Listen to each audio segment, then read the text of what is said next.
I tell you what, we are lucky people, aren't we? We live in an age of problem solving. If you've got something you can't do, chances are somebody out there in the world is currently trying to figure out a solution to it. The one thing we were all sure of was that you couldn't make prints without a darkroom. Well, guess what? Someone's got a solution for that as well.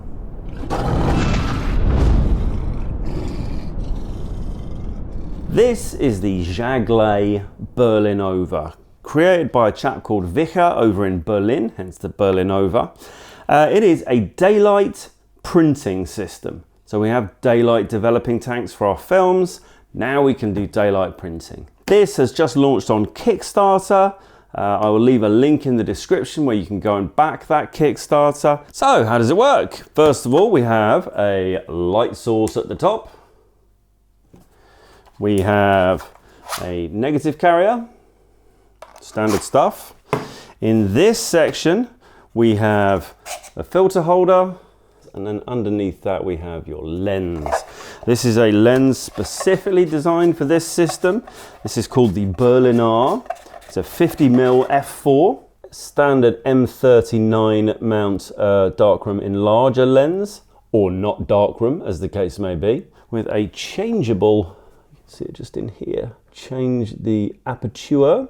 Now obviously that's not going to be very accessible once you get going, but one of the big things that you'll use the aperture for in the darkroom is to open it up wide so that you can focus and then close it down. No focusing needed with this system. It is a fixed focus system. So underneath that, that's the lens and the filter. Then we have another cone. Nothing specific in that, it's just a spacer to give you the distance. And then we have the paper carrier and mixing section. So the top bit is basically exactly like a film holder that you would use in large formats. You're going to slide your paper in there. We'll do all this together in a minute. Close it over, close the dark slide. You're then going to put everything on top. And once you're all set up and ready to expose, you're going to pull the dark slide, do your exposure, close the dark slide, and then we have this second dark slide, which opens up underneath the first.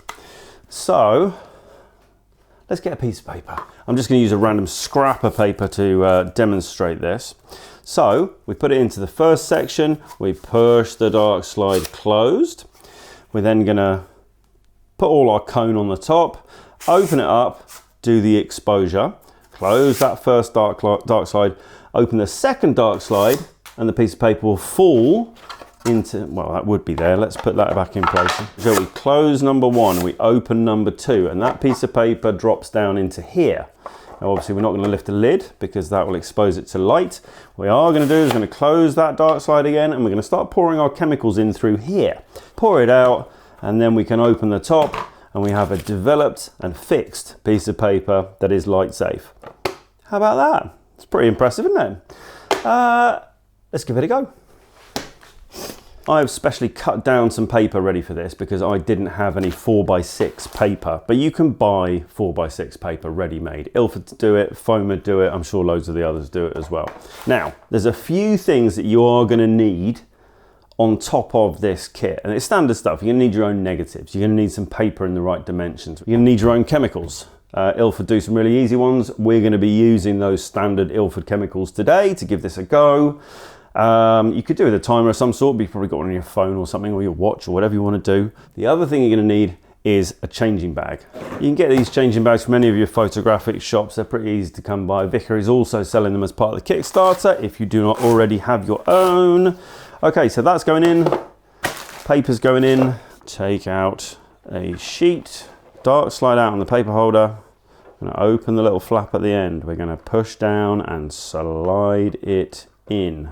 Make sure we're fully pressed down, and we are good to go. So I've got some negatives. Now, as you guys know, I do not shoot much 35mm, so these are actually pretty old. Okay, in it goes.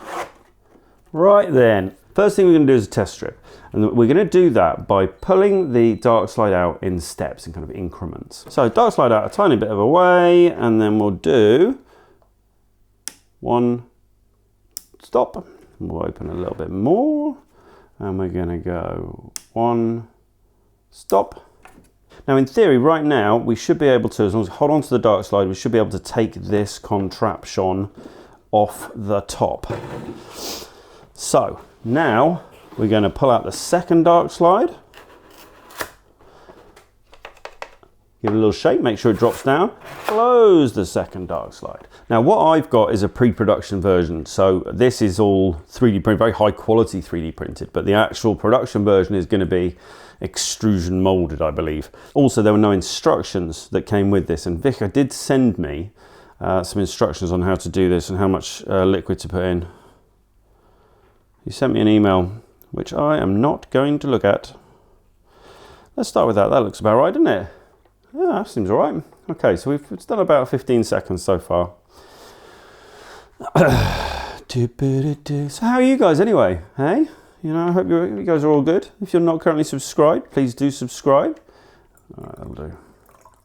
Right, we're getting a little bit of spillage. Nothing too significant. All right, in goes the stop. You saw this one in the last video. This is the one I've stained and bleached, but this is the hoodie that's just come out on the 120th shop website. So if you're not, if you haven't been over there and bought some merch, then I recommend you do. Selling like hotcakes. Yeah. And then let's chuck in some fixer, eh? We'll give that a little shake as well. It's definitely fixer. Close up the fixer. Tell you what. Oh, that's the shit. That, for me, is photography right there. God, that smells good. So this is, as always, a 100% genuine test. This is the very first time I've tried this. I haven't given it a quick spin before I came on air, as it were, before I started recording. It's the very first run through. All right, let's empty this one. Remember, this is our test strip. So there should be various grades on this that will tell us how long we need to expose for. Okay. Oh, how about that? That is pretty cool. And I think that's probably the right exposure there is going to be about 1.5 seconds, maybe 2 seconds. We're probably somewhere here, I think. Now I started off taking quite a long time cleaning and drying this whole contraption, but it turns out, find out later, that I didn't really need to do this, so stick around for that. Right, then we're all dry, ready to go. Let's do this. Let's make this print. That's number one, isn't it? Yeah. Take this one out. And fold this up and move it away. 1, 2, off. Ilford multi-grade again. Oh, sorry, first thing we need to do is slide out dark slide 2. Give it a jiggle so it drops down. I don't even know if you need to give it a jiggle, but I like to, just to hear that it's in the bottom section. All right, and we're going to give this about 1 minute and a bit. Oh, that's interesting. Now, got nothing there. Why not? Not sure what happened here. I think maybe my test strip was a bit out. I basically didn't do a 1 second on it. And so what I thought was 1 was actually 2, and 2 was 3, etc, etc. So let's go again. Okay, I'm going to do it over by the sink to make a bit less mess, I think. I'll spare you the long-winded chemicals in and out process. Let's skip to the end. Let's get some water running. Oh no. Hey, there we go. That's too hot. There we go. Okay, so third attempt. Pretty happy with that. It's good, isn't it? Hey. So I'm pretty happy with those results. And it might just mean I have to get my Canon AE1 out and go and take some more photos on 35mm. But first, we're not done with this video yet. The next thing we need to do is test out this. That was the 4x6 version. This is the 5x7 version. So a much bigger base bit and a much bigger top bit. So this 5x7 is currently not available to everyone. It's waiting in the wings as a stretch goal on the Kickstarter, but it should be there at some point if you'd prefer this one. So exactly the same principle, just bigger. Now, this bit and this bit are 5x7.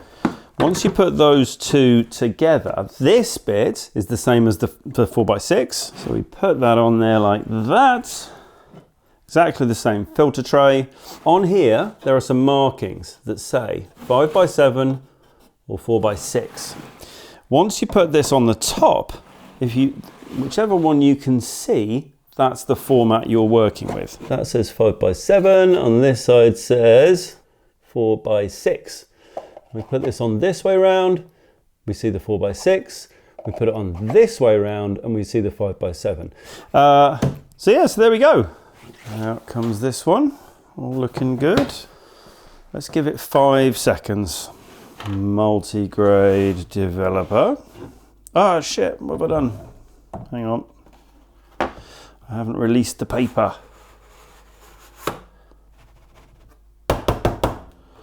I hope that's gone down. It has. Okay, now we'll return to what we were doing. Right, there are no more amusing screw-ups, so let's skip to the end again. There we go. Pretty freaking good. Right then, I took a pause overnight. I stopped printing. And this morning, I had a lovely chat with Vicar, the designer of this. Vicar van Lambalgen, the owner of Jaggle, the designer of the Berlinova. And we talked through a few things that I was finding difficult, a few things that he wanted some feedback on the whole system. And to paraphrase the conversation, he basically said, not in these words by any means, but I'll paraphrase it. He basically said, you'll find it easier if you stop dicking around. So by that, he means do all the things that he actually told me to do, namely use a very specific amount of developer, stop and fixer. You're supposed to use 100 mils for the 4x6 and 175 for the 5x7 rather than doing what I was doing, which is just chucking it in. You're not supposed to agitate by doing this. You're supposed to agitate gently, enough to make sure that you're getting the liquids over the top of the paper, but not so much that you're drenching the top section. So yesterday I was having to basically take everything apart and dry it, and it was taking me a long time. The other thing that Vicar recommended on the phone this morning was that I extend the exposure times, basically. So I think I told you yesterday that I forgot to check what the aperture of this lens was set to. I didn't look, and it was wide open at f4. So let's take that down to, let's take it to f8, which will then just give me a little bit more. It will basically mean the exposure times are longer, which will make the whole thing a lot more controllable. So the goal this morning, the primary goal, is to make less mess. That's the number one thing. So I made a lot of mess yesterday, and it meant that I was having quite a long turnaround time between prints. So dark bag out, and let's load a sheet. Right then, sheet loaded. I've already exposed this and dropped it down. I've done this for about 10 seconds to account for the f8 aperture. I have measured out all my chemicals. There's my stop bath. So this time we are just we're gonna pour in 100 mils. And we're just gonna agitate gently here like this. The whole point now is not spilling loads of it. What we're trying to achieve is at the end of this, for the whole top section to still be dry. That is what we're hoping for. So that I don't have to keep dismantling it completely, washing and drying. Which is, it's fine, it's doable, it just slows you down. And I don't have great patience. So this, obviously, when you guys get one of these, will be in the instructions. So, you won't make these mistakes, will you? And let's skip to the end again. How do we go on? Okay, nailed it. So that is the secret sauce. The top section is bone dry, no cleaning or drying required. But how did the print come out? And that, my friends, is perfect. Interestingly, hang on, there we go. This line of exposure along the top is actually already on the paper. This paper has been accidentally exposed at some point. So that's what that is, nothing to do with the Berlinova. That's pretty cool, right? My little girl. So, what did we think of the Jaggle Berlinova? I really like it, actually. I think it's really good. A couple of things to note. Number one, this is a pre-production version. So there's a few things that are still being ironed out, which will be in place for the main production version, which will come at the end of the Kickstarter. So if you back it on Kickstarter, you will get the production version and not this prototype, obviously. Mine is, of course, a 3D printed version, and the main ones when they're produced will be injection molded, so they'll be much nicer than that. But overall, it works, and Vicar is still improving the design, so it will only get better from here. So by the end of that Kickstarter, it should be absolutely immaculate, including, of course, some improvements based on my feedback, which he did ask for. So I assume that when you get your production version, it might say on the box somewhere, read the fucking instructions, maybe. And I'll be able to show my kids that at some point in the future and go, that's because of me.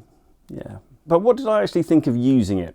I've got to be honest, I initially thought it was a bit fiddly and a little bit difficult to get right. But I think that's because my brain, when this arrived, it feels like a complete kit. You know, it feels like it should be a one-touch solution, and that's not what it's designed to be. What it is a darkroom for people that don't have a darkroom. And for people that do have a darkroom, you will know that it's not a simple push a button, here's a print. It takes a lot more effort and a lot more thought, and you make mistakes. And you know, the first time, in fact, I showed you guys the first time I'd been in a darkroom for 20 years when I made my darkroom in my garage here. I made loads of mistakes. You know, I was about 15 sheets of paper down by the time I got a good print on that first session. So on that basis, this Berlinova is a lot more effective than that. I only really made like 3 mistakes before I got a print that I was happy with. But this is the point though, is it's not a push button, fire and forget printing solution. That's not what it's designed to be. And so there will be a bit of a learning curve. There will be some trial and error. But the point is, it works and it's good and it creates pictures. You know, I now have these wonderful printed pictures of my girls that I can give to them, and they can say, why did you print pictures of us 5 years ago? The other thing that's really important to point out is that Vicar is not paying me. I have not been asked to say anything positive about this. We chatted a little bit, we talked about what he was doing. I don't even get to keep this. I have to send this on to the next person. But I will be backing it on Kickstarter because I actually want one. Because despite the fact that I have a darkroom available, technically, out here in the garage, it's a big old job to set it up. I have to put away loads of stuff that is out in the garage already. I have to get all my stuff out. I have to unfold my tables and create my work surfaces. I have to plug in all my plumbing. Using this system, I could do it in the kitchen. So the only downfall for me at this stage is that it doesn't do 120 negatives. But, you know, I'm sure Vicar will figure that one out in the future. And in theory, yeah, you might be able to do it with the existing hardware. Without too many upgrades, just a new top section, I think. I'm sure Vicar has a solution already up his sleeve. So as soon as it comes out in 120, I'll be all over this. I want 120 negatives and I want that 5x7 base. So overall, I personally think it's a really good addition to the available analog photography and darkroom equipment. I love that we're still getting innovation in this market, and this absolutely adds to that. But this won't happen, and this won't be an available product unless he passes his goal on Kickstarter. It's a really good product. I really like it. I will be backing it myself because I want one for myself, and he won't let me keep this one. And I would recommend that you go back it as well. And let's get this made, and hopefully you'll be seeing it in all the being sold in the shops and stuff. I think it's a good addition to the analog photography family. That's your lot for today. Loads more exciting stuff coming up on the channel, more black and white paper reversal, a few more kit reviews. I've got travel. There's travel coming up. Also, I'm going to be launching memberships. I'll do a separate video about that, where you can follow along. I'll be putting loads of extra content about my travel and about what I'm doing, and seeing some of these videos, getting previews, all that kind of stuff. So watch out for news on the memberships. That's your lot for today. Click the link below, head over to Kickstarter campaign and back the Jaggle Berlinova, and let's get this made. It's a product we all need. All right, goodbye. Thumbs up.